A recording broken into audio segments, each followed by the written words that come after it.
Hello बच्चों, कैसे हैं आप? उम्मीद करती हूँ आप बढ़िया और एकदम मज़े में होंगे। तो आइए बच्चों, आज के अध्याय में हम अपठित गद्यांश के विषय में जानने वाले हैं।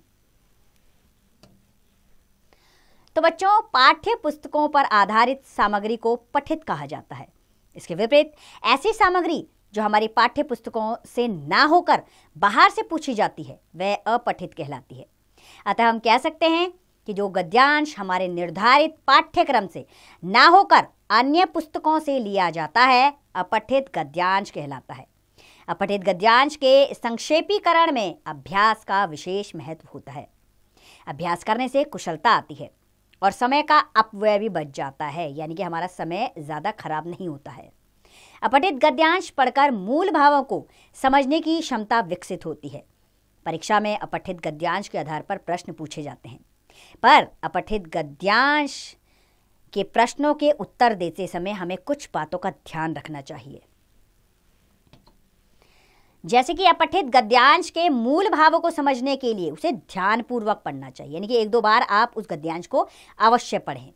गद्यांश पढ़ने के बाद प्रश्नों को पढ़ना चाहिए ध्यानपूर्वक। उसके बाद प्रश्न में केवल पूछी गई बात का उत्तर देना चाहिए। अनावश्यक बातों का कोई उत्तर नहीं देना चाहिए। बेकार की बातें उसमें मत डालें। यदि शीर्षक पूछा गया हो तो गद्यांश के भाव को समझकर, यानी कि गद्यांश को अच्छे से पढ़कर ही विषय से संबंधित छोटा और आकर्षक शीर्षक लिखना चाहिए। इस तरह आपका गद्यांश पूरी तरह कंप्लीट हो जाएगा। आइए कुछ गद्यांश पढ़ते हैं प्रश्नों के साथ और उत्तर देने की कोशिश करते हैं। तो पहला गद्यांश शुरू करते हैं अपना। गोपाल कृष्ण गोखले बचपन से ही सत्यवादी और बहादुर थे। एक बार उनके शिक्षक ने एक प्रश्न हल करने को दिया। दूसरे दिन जब गृह कार्य देखा गया तो सभी के उत्तर गलत थे। केवल गोपाल ने ही प्रश्न का सही उत्तर लिखा था। शिक्षक ने गोपाल को शाबाशी दी और सबके सामने उसकी प्रशंसा करने लगे। गोपाल ने उन्हें रोकते हुए रुंधे गले से कहा, गुरुजी, मैं इस प्रशंसा का अधिकारी नहीं हूँ। प्रश्न तो मेरे बड़े भाई ने हल किया है, इसलिए शाबाशी मुझे नहीं मिलनी चाहिए। शिक्षक यह सुनकर बहुत प्रसन्न हुए और बोले, इसमें रोने की कोई बात नहीं है, तुमने सच बोला है, इसलिए मैं यह पुस्तक तुम्हें पुरस्कार में देता हूँ। यह तुम्हें सदा सत्य बोलने के लिए प्रेरित करती रहेगी। इसके बाद आपने इस गद्यांश से संबंधित प्रश्न पढ़ने हैं और उत्तर देने हैं। जैसे इसका पहला प्रश्न है, गोपाल कृष्ण गोखले में क्या गुण थे? तो इसका उत्तर है, गोपाल कृष्ण गोखले बचपन से ही सत्यवादी और बहादुर थे। इसके बाद आगे के प्रश्नों को बच्चों आप स्वयं पढ़ें और उसका उत्तर खोजें। हम बढ़ते हैं अपने अगले गद्यांश की ओर। तो गद्यांश यूं शुरू होता है हमारा, धन की आवश्यकता हर एक व्यक्ति को होती है। धन हमारी मूलभूत आवश्यकताओं को पूर्ण करने में सहायक है। धन का व्यय करने से पूर्व क्षणिक सुख की अनुभूति होती है। धन की विलासिता को धन का दुरुपयोग माना जाता है। धन का सदुपयोग सुख और शांति देता है। धन के द्वारा हम परोपकार के कार्य भी कर सकते हैं। भूखों के लिए अन्न, अन्य के लिए घर द्वार, अपाहिजों के लिए आराम के साधन, विद्यार्थियों के लिए विद्यालय आदि की व्यवस्था धन के माध्यम से की जा सकती है। धन की प्रचुरता के कारण ही अमीर आदमी को लोगों की भलाई करने के अनेक अवसर प्राप्त होते हैं, परंतु धन की कमी के कारण गरीब आदमी को ऐसे अवसर नहीं मिल पाते हैं। इस अद्भुत संसार में ऐसे अमीर व्यक्ति बहुत ही कम हैं जो अपने सुख और भोग विलास को त्याग कर अपना धन और समय परोपकार में लगा देते हैं।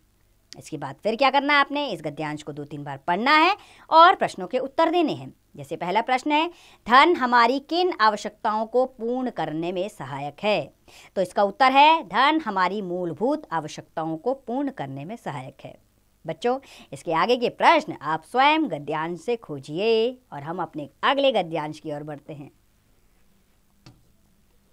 तो हमारा अगला गद्यांश यूं शुरू होता है, हमारे देश में त्योहार चाहे धार्मिक दृष्टि से मनाए जाएं या नव वर्ष के आगमन के रूप में, फसल की कटाई एवं खलिहानों के भरने की खुशी में, यहाँ महापुरुषों की याद में, सभी अपनी विशेषताओं एवं क्षेत्रीय प्रभाव से युक्त होने के कारण देश की राष्ट्रीय व सांस्कृतिक एकता एवं अखंडता को मजबूती प्रदान करते हैं।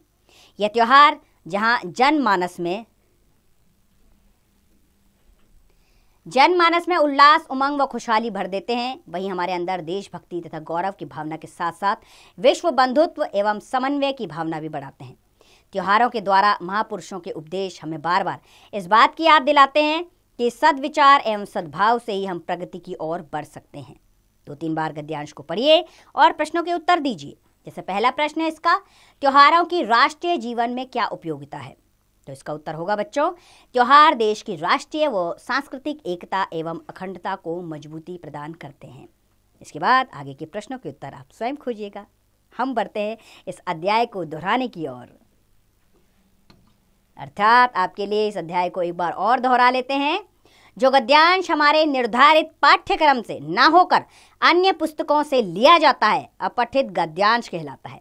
अपठित गद्यांश पढ़कर मूल भावों को समझने की क्षमता विकसित होती है। अपठित गद्यांश पढ़ने के बाद प्रश्नों को पढ़ना चाहिए, अर्थात आपको 2-3 बार गद्यांश को जरूर पढ़ना है, उसके बाद ध्यानपूर्वक प्रश्नों को पढ़ना है और तब उत्तर देने हैं। तो उम्मीद करती हूँ बच्चों आपको समझ में आया होगा गद्यांश के समय आपको क्या क्या सावधानियां बरतनी है, क्योंकि ये आपके परीक्षा में अच्छे अंक लाने में सहायक सिद्ध हो सकता है। इसलिए इस पर ज़रूर गौर कीजिएगा और इसका अभ्यास कार्य स्वयं कीजिएगा।